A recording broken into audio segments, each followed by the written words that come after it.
Buenas tardes. Muchas gracias por la introducción.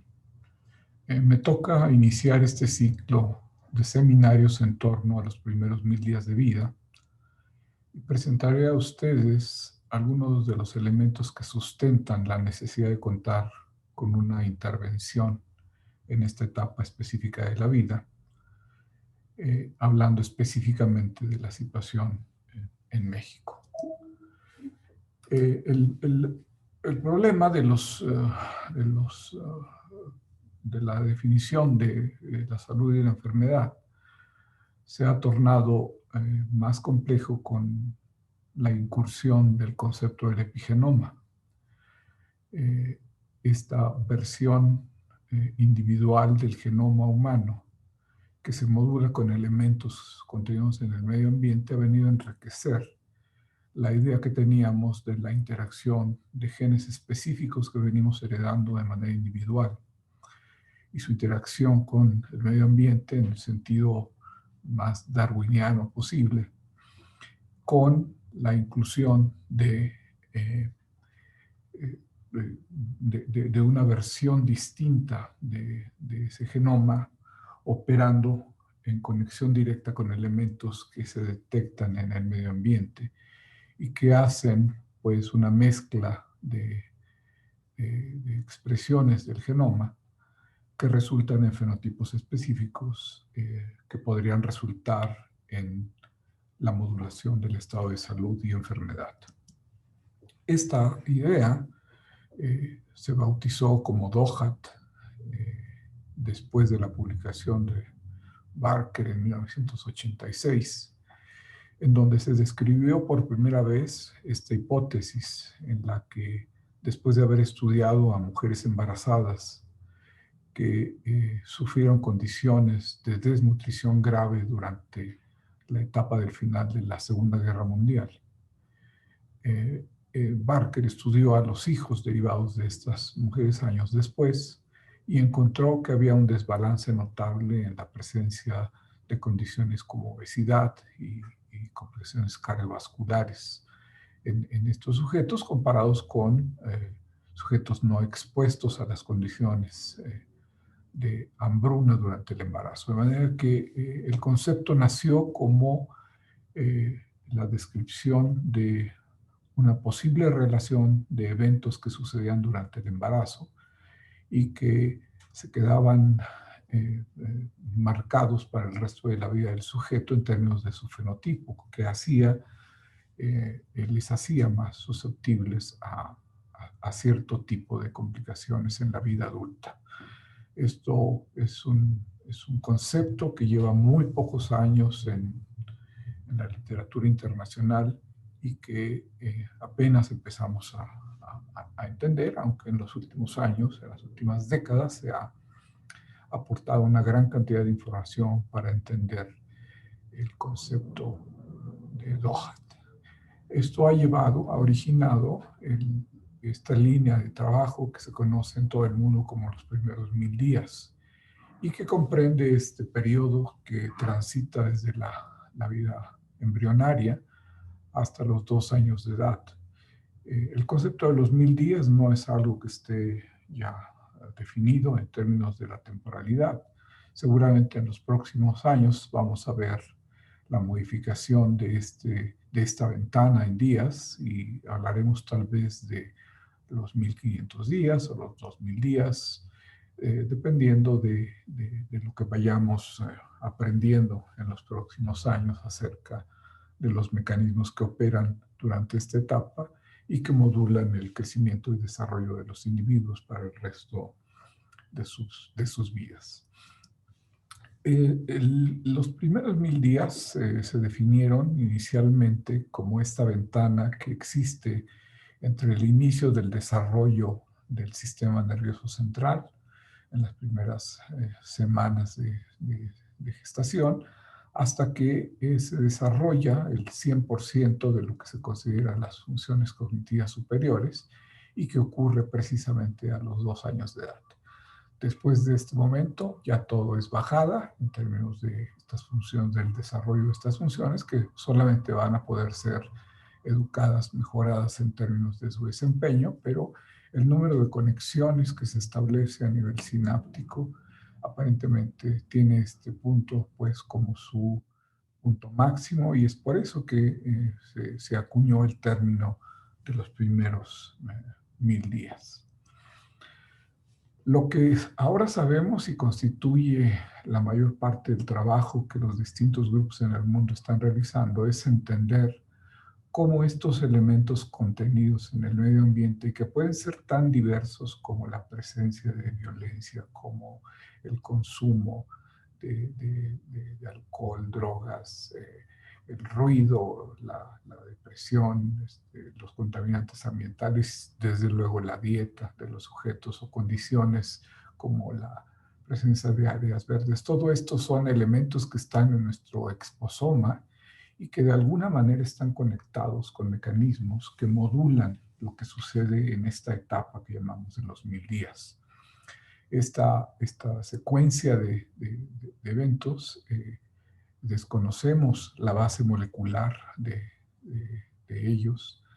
y es, como les decía, materia de estudio para muchos años más, entender cómo es que se conecta cada uno de estos elementos con el efecto final que se traduce en una capacidad específica para mostrar su fisiología en cada individuo, y que llamamos fenotipo, y que al mismo tiempo es responsable del riesgo o la susceptibilidad para ciertas condiciones patológicas que operarán más allá de la etapa de los 1000 días. Con fines operativos, hemos separado esta etapa de los primeros 1000 días en etapas que pueden ser analizadas y cuidadas de manera segmentada. Y por ello reconocemos que el tránsito en esta etapa incluye desde el cuidado prenatal, pasando por la lactancia, la etapa de alimentación complementaria y la dieta inicial del niño, como este grupo de momentos en los que podemos intervenir, en los que podemos modular algunas de las condiciones que suceden alrededor de ellos, y que definitivamente involucra, por ejemplo, el cuidado de la salud materna, ahora enriquecida con el cuidado de la salud fetal, la atención del parto, y esto abre una opción a continuar el cuidado de la mujer en el posparto, que ha sido muy descuidada en nuestros sistemas de salud. Prácticamente no contamos con ninguna iniciativa que busque asegurarle a la mujer después del parto su estado de salud y su recuperación después del embarazo. El cuidado prenatal es seguido en poco tiempo de este periodo que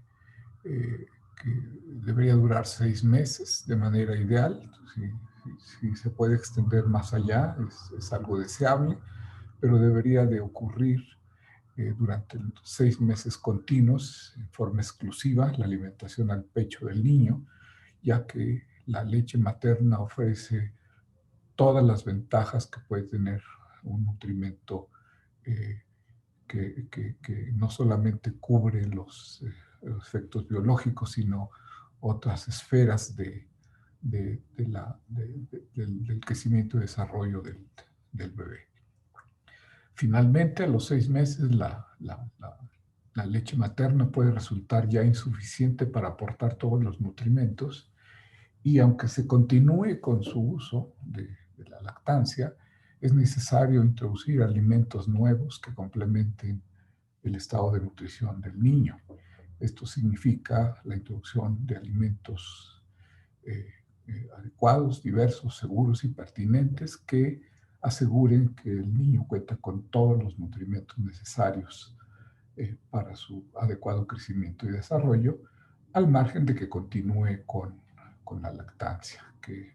es la razón de llamarle pues alimentación complementaria. Y más tarde, generalmente del año de edad en adelante, el niño incursiona ya en la dieta familiar, y de esta manera se incorpora progresivamente una cantidad mayor de alimentos que forman parte de la dieta. Esto pues se separa en 4 etapas que son, como les acabo de describir, 4 etapas muy claras que separan los periodos biológicos y al mismo tiempo nos permiten separar eh, etapas de intervención que claramente podemos modificar en nuestra población. Y hablando de nuestra población, ustedes saben, nuestro país está creciendo a un ritmo diferente, ya no, como en el pasado, ya no tenemos esa tasa de nacimientos tan alta que teníamos hace algunas décadas, pero somos 126 millones aproximadamente hasta el año pasado. Y nuestra población se caracteriza por tener todavía una base de la pirámide bastante joven. Si ustedes notan en esta pirámide, un grueso de la población se encuentra precisamente en edad fértil, lo cual significa que una gran proporción de la población de nuestro país es candidato para entrar a la vida reproductiva. Y eso hace que, desde el punto de vista de los números, empecemos con una gran demanda para para la atención de esta etapa del ciclo de vida de los sujetos. Hablando específicamente del cuidado del embarazo, y que es justamente como acaba yo de revisar hace un momento, algunas de las condiciones que rodean a los embarazos en nuestro país son las siguientes. El número de embarazos, como lo decía, ha venido disminuyendo. Todavía estamos ligeramente arriba de los 2 millones de nacimientos por año, pero seguramente esto continuará su bajada desde hace ya una década que está bajando de manera continua. Y estos 2 millones de embarazos son vistos casi en su totalidad, de acuerdo a lo que nos reporta en Sanud, es decir, cerca del 80% de todos los embarazos son seguidos en su control prenatal, y las instituciones que se encargan de ellos son en su mayoría la mitad de los embarazos, es decir, 1 millón de embarazos, poco más de 1 millón de embarazos son seguidos a través del IMSS, y los demás se reparten en instituciones que van desde instituciones locales hasta federales. Pero aquí salta algo importante, esta proporción de embarazos que atendía el Seguro Popular. Como ustedes saben, el Seguro Popular está extinto y el INSABI no ha aclarado todavía la forma en cómo se va a atender a este núcleo de población, si no es que al total de la población, como se ha asumido en la definición inicial de este organismo. Esto es inquietante porque hay una proporción importante de embarazos que en este momento no están siendo atendidos de la manera en como habían sido atendidos, y esto sin duda alguna empieza a reflejarse en algunos de los indicadores que utilizamos para seguir la calidad de la atención de las mujeres embarazadas. A esto hay que agregarle que en nuestra última en Sanud, en 2018, sabemos que una proporción muy grande de mujeres, y sobre todo mujeres en edad fértil, como lo señalaba hace un momento, están sufriendo condiciones de sobrepeso u obesidad. La cifra de estos números ha ido creciendo progresivamente. El número de mujeres que están afectadas por sobrepeso y obesidad ya alcanza el 76% del total de la población de mujeres adultas, evidentemente. Esto significa que la condición de obesidad y embarazo es una condición que pone presión enorme sobre el embarazo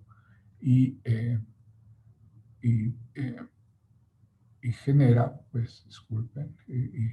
genera algunas consecuencias como las que detallaré a continuación. Por ejemplo, ya sabemos que en forma reciente, de acuerdo a lo que reporta CIPINA, con datos de la Secretaría de Salud, hemos experimentado un incremento en el número de nacimientos con bajo peso al nacer. Esto es un salto no visto antes y que refleja que el cuidado del embarazo no está siendo lo óptimo que debería ser. De manera adicional, y utilizando otro de los marcadores de la calidad de la atención a la mujer embarazada. Este es el reporte, el último reporte que hay disponible por parte de la Secretaría de Salud de la semana epidemiológica número 6. El dato es verdaderamente terrible. Por supuesto tiene una explicación, pero el número de muertes maternas que refleja la calidad de la atención, la capacidad que tenemos instalada para atender la salud de la mujer embarazada, se modificó de manera dramática. La razón de mortalidad materna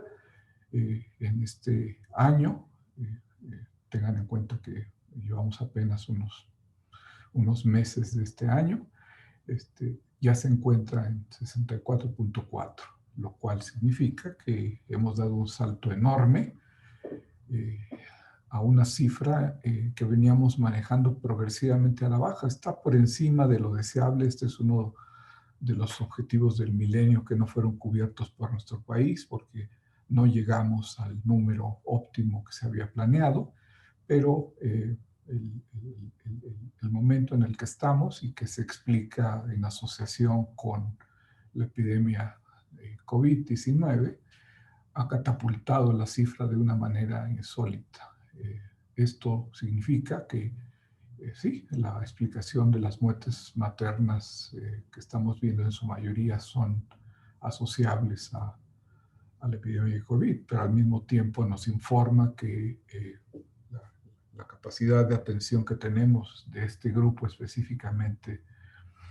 de afectados por COVID-19 no es óptima. Y al mismo tiempo, pues siguen operando las viejas causas de mortalidad materna, como son la preeclampsia, la eclampsia y la hemorragia obstétrica, por hablar de las dos más relevantes que no hemos podido modificar mucho en los últimos años y que, bueno, son muy diferentes a las que teníamos hace algunas décadas. Definitivamente en eso la atención a la mujer embarazada en México ha mejorado notablemente, pero seguimos con este problema derivado de las complicaciones de la preeclampsia, eclampsia y de la hemorragia obstétrica. Hay algunos estados que aportan la mayor parte de estas muertes, básicamente tres, la Ciudad de México, el Estado de México y Chiapas, explican la inmensa mayoría de todas estas muertes que tienen en este momento nuestra razón de mortalidad en un punto que pensábamos que ya podíamos haber dejado atrás hace mucho tiempo, pero claro, tenemos encima el COVID-19. Otra condición que es muy relevante de ser revisada porque constituye una población vulnerable dentro de lo vulnerable que son las embarazadas y son las embarazadas adolescentes. Este es un número que desafortunadamente es escandaloso, ya que del total de los nacimientos, de estos 2 millones de nacimientos que tenemos en México, el 20% ocurre en mujeres entre 10 y 19 años. Esto es una cifra que no habíamos visto en mucho tiempo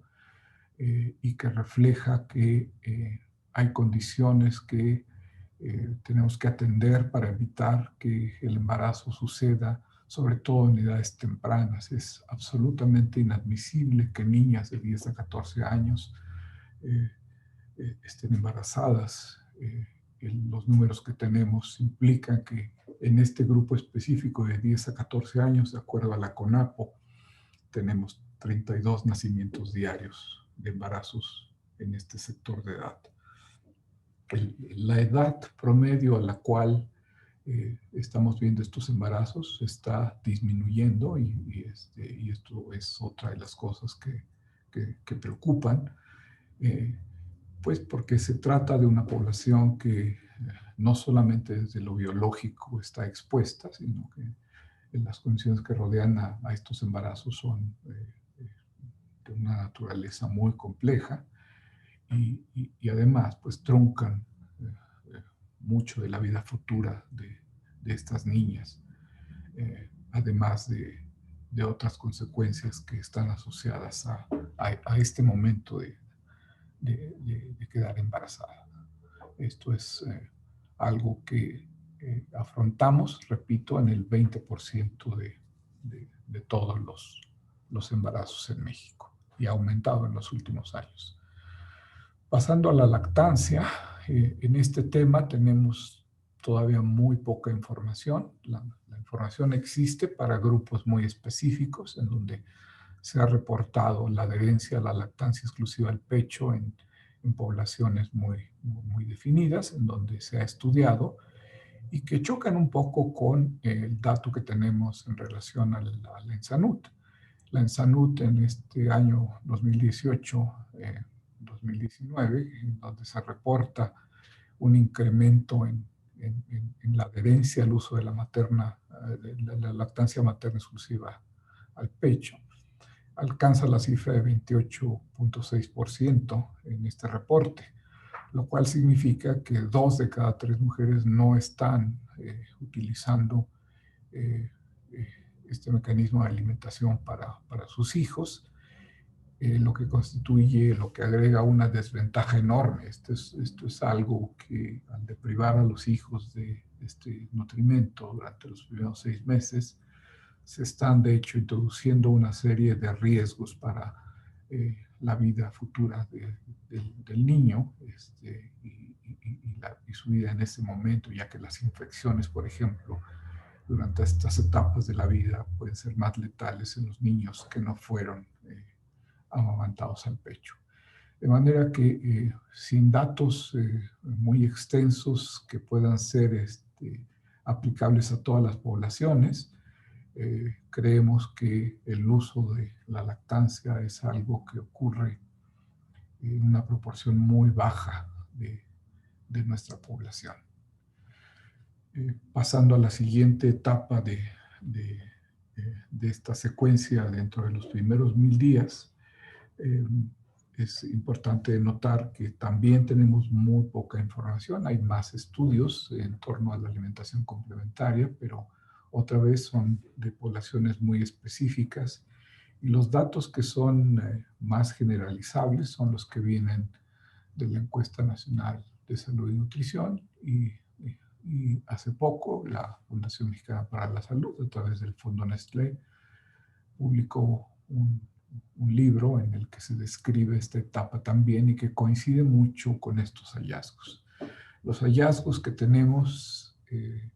en torno a este momento que se inicia entre los 4 y los 6 meses de vida del niño y que consiste en la introducción progresiva de alimentos que compensen la falta de nutrimentos que la leche ya no alcanza a cubrir. Por un lado, se caracterizan por la baja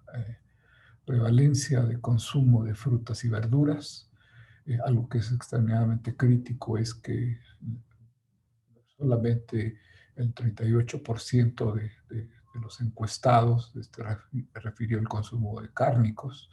lo cual esta es carne no procesada, lo cual es uno de los elementos que se recomiendan más tempranos en su introducción para la alimentación del niño, ya que la deficiencia de hierro se asocia precisamente, la anemia se asocia al poco consumo de cárnicos. La mayor parte de esto está en una proporción, excepto los lácteos probablemente, pero en una proporción baja de la población de esta edad, el consumo de estos alimentos. Por otro lado, y que es muy llamativo, es que para este sector de niños ya hay un extenso consumo de bebidas endulzadas, fundamentalmente jugos y refrescos que se acompañan de una cantidad de botanas de naturaleza variada,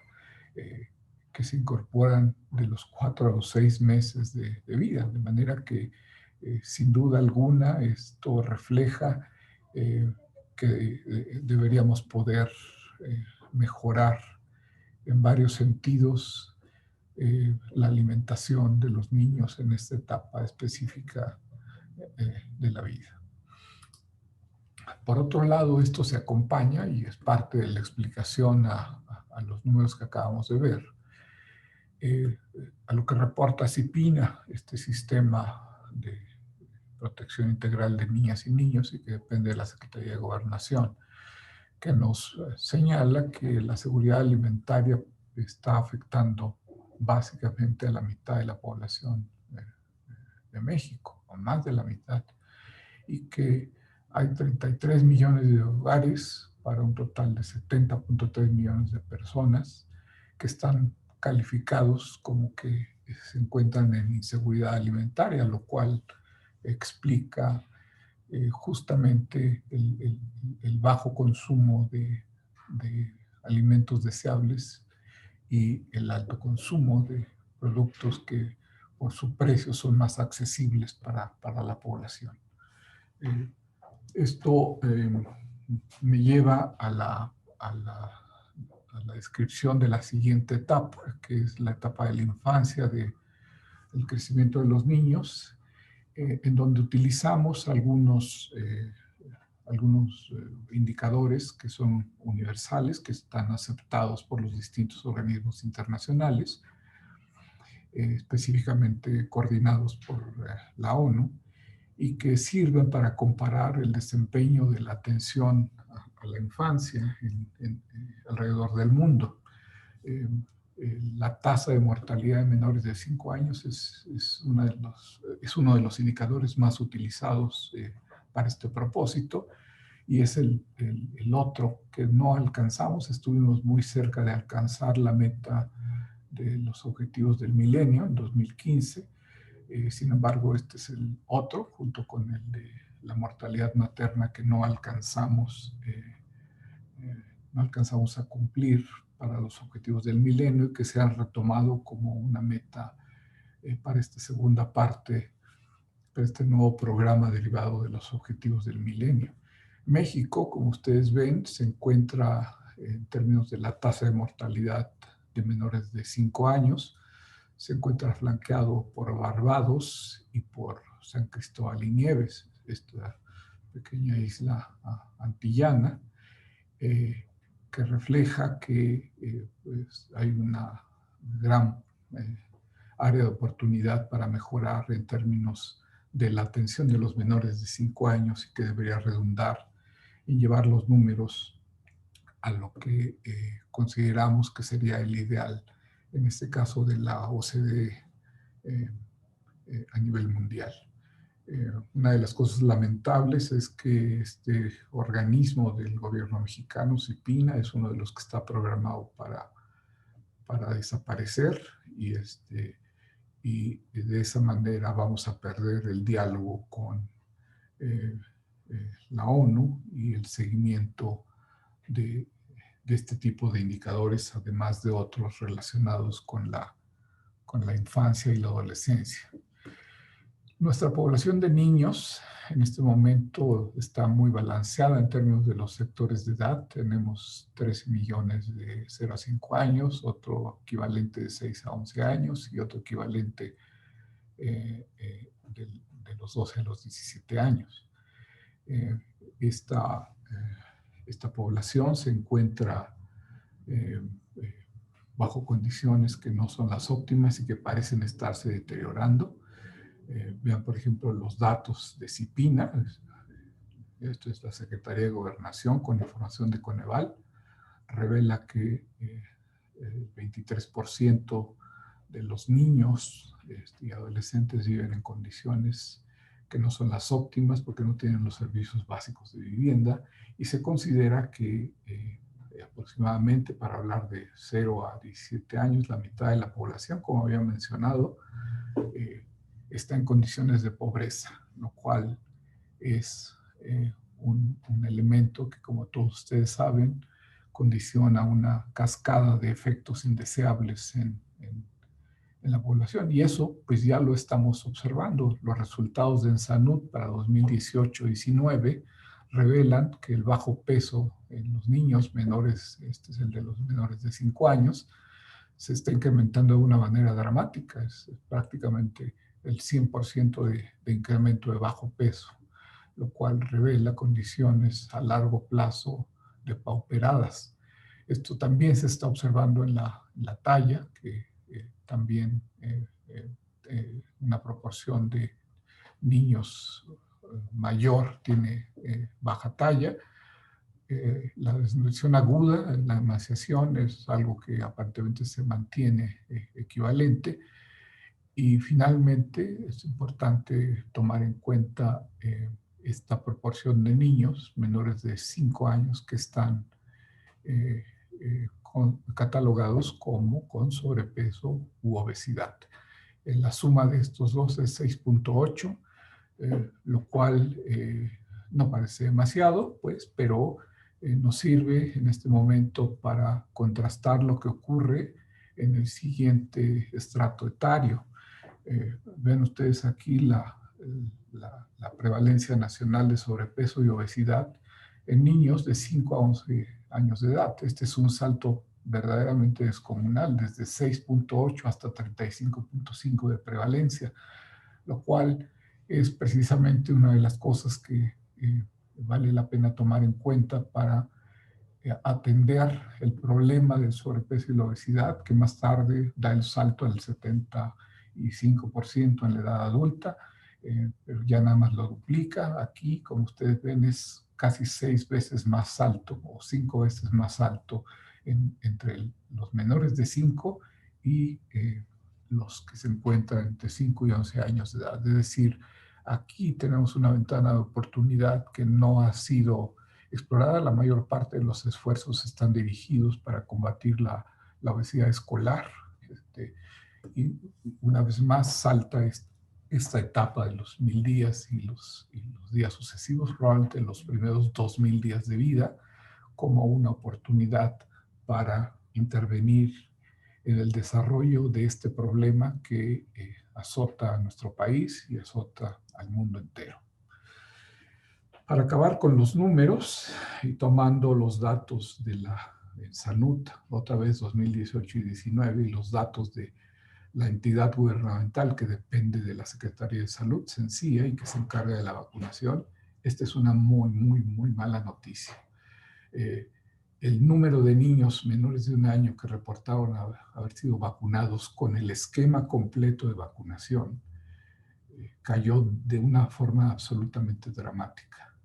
Y el número de niños hasta los 2 años igual tenemos pues una caída extraordinaria. Y esto es lo que se reportaba y pensamos es válido para el año 2018, en donde algo ocurrió que esto se desplomó. En las noticias hemos escuchado, nada que sea oficial, que algunas de las vacunas pues sencillamente no están disponibles en nuestro país porque no se ha cumplido la licitación de compra de ellas, y eso significa que estos números, que ya por sí son malos, todavía empeoren más en el reporte que sigue y que debería estar disponible en unos pocos meses para documentar lo que pasó en el 2020. Es un hecho que los hospitales no tienen BCG, no se está aplicando desde hace ya prácticamente hace 1 año. De manera que el panorama general que rodea a esta etapa de la vida en nuestro país parece muy poco adecuada. Y estamos ante un problemón que tenemos que resolver. Las opciones para poder hacerlo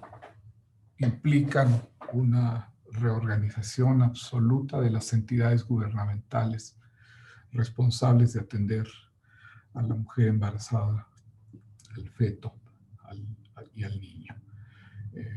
Esto es algo que, por añadidura, requiere un reenfoque. Esta es una oportunidad para que planteemos un cuidado integral de estos primeros 1000 días y que debería incluir la integración pues, de las distintas etapas. Tenemos necesariamente que definir y expandir la cobertura, adecuarnos al perfil epidemiológico actual y sin duda alguna hacer un esfuerzo especial en términos de lo que debemos hacer para cuidar estas ventanas críticas como el uso de la lactancia, la alimentación complementaria y esforzarnos en promover el uso de dietas más adecuadas para los niños. Es precisamente en respuesta a este problema que la Fundación Mexicana para la Salud nos convocó hace poco más de 2 años a diferentes instituciones en las que nos encontramos interesados, investigadores interesados en esta área de conocimiento, precisamente para generar más conocimiento relevante para nuestro país. El programa que se llama Programa Multiinstitucional funciona ahora en estrecha colaboración entre la Fundación Mexicana para la Salud, el Instituto Nacional de Perinatología, la UNAM a través de la Facultad de Medicina, el Instituto Nacional de Medicina Genómica y el Instituto Nacional de Ciencias Médicas y Nutrición. Este programa está, como lo mencionaba, operando desde el año 2018 y afortunadamente ha generado una espiral de interés que ha involucrado de manera secuencial inicialmente la participación de la Secretaría de Salud del Gobierno de la Ciudad de México y luego la Secretaría de Educación, Ciencia, Tecnología e Innovación, que junto con la Fundación Río Arronte y el CONACYT han aportado recursos para el desarrollo de este programa durante estos años en las diferentes instituciones que he mencionado. La idea general de esta estrategia es la construcción de cohortes perinatales, cohortes pediátricas, involucrar laboratorios biomédicos e involucrar a investigadores de ciencias sociales, cosa que hemos logrado. Tenemos en operación las cohortes perinatales. Básicamente tenemos 2, una coordinada por la Facultad de Medicina y el INMEGEN, y la otra en el Instituto Nacional de Perinatología, en donde seguimos a mujeres embarazadas desde el inicio de la gestación y ofrecemos un esquema de atención de tercer nivel que nos permite evaluar el cómo cada una de estas ofertas de atención pudiera impactar en la atención de la mujer embarazada. Los niños que nacen de estas cohortes son seguidos por, a su vez, 2 cohortes pediátricas, una coordinada en el Hospital Infantil Tacubaya y la otra en el Instituto Nacional de Perinatología, en donde seguimos a los niños. Inicialmente hemos planteado hacerlo hasta los 2 años, pero seguramente podremos continuar su seguimiento más allá. Fusionamos diferentes capacidades que tenemos en términos de los laboratorios en INMEGEN, en perinatología y el Instituto Salvador Subirán,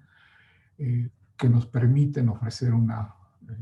ventana amplia de metodologías que van desde lo bioquímico, lo genómico, etc. Y finalmente la colaboración que contamos en la Fundación Mexicana para la Salud nos ha permitido pues ya tener en este momento distintos productos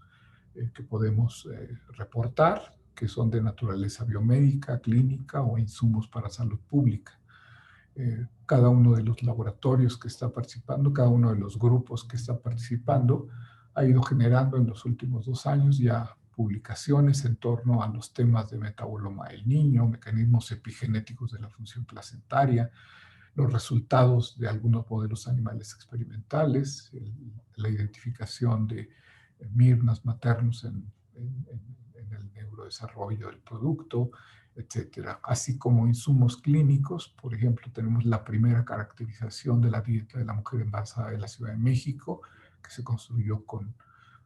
un grupo muy grande de mujeres que hemos podido seguir y que nos han servido para desarrollar otros indicadores clínicos como la composición fetal por ultrasonido, esto en perinatología, la predicción de la salud del niño con el uso de distintas mezclas de los marcadores clínicos que estamos utilizando, hasta las consecuencias de la epidemia de SARS-CoV-2 en la programación y en la salud fetal y de la madre. Al mismo tiempo, y como parte inherente del desarrollo que tenemos, hemos generado una serie de programas que nos permiten proponer el siguiente paso a dar, y es evaluar si estos programas pueden resultar en mejor atención prenatal, mejor inducción de la lactancia, mejor uso de la alimentación complementaria y desde luego continuar el desarrollo de otros elementos. Todo esto pues ha sido posible gracias a la suma progresiva de diferentes participantes, la doctora Carreño de Pediatría, el doctor de la Cerda en el Hospital Enrique Cabrera, la doctora Estrada, Elena Zambrano, la maestra Polo y nuestro equipo que no está representado en su totalidad, los de todas las instituciones, pero que sumamos ya un esfuerzo que esperamos mantener para